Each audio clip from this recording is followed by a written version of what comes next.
Hello, my name is Dillan Savage of Wirth Law Office, and I practice primarily in the Oklahoma City, Oklahoma area.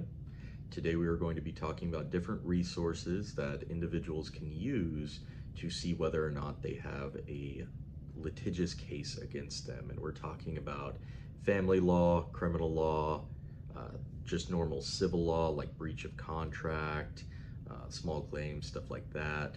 Most of the time you will not be able to look up cases involving minor children, however, and that would be things like adoptions, guardianships involving minor children, stuff like that.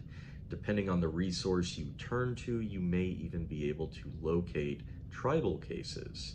So the case that I, as an Oklahoma family law attorney, or primarily family attorney, look to is OSCN.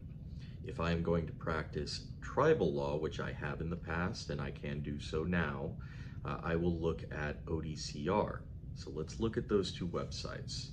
OSCN, or otherwise known as the Oklahoma State Court Network, is a free network that you can go to. You can just type in O as in Oscar, S as in Sierra, C as in Charlie, and N as in November, .net, and it will take you right to this website.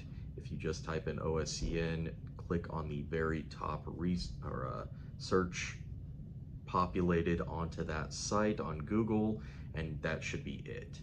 You can then go over and look at case search. You can pick the county that you're looking at or just leave it open.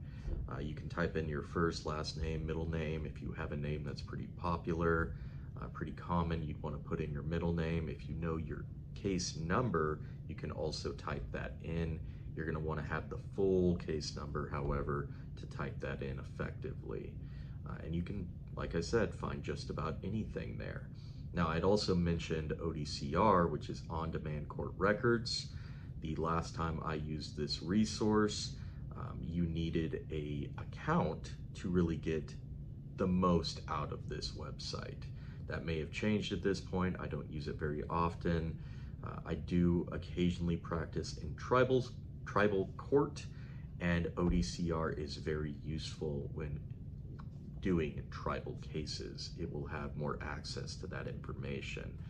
So it's always good to know about these resources because many individuals are not aware that they can look at the full breakdown of their case, what has been filed. You can look at documents that have been filed and uploaded online so you can read what has actually been filed against you as well.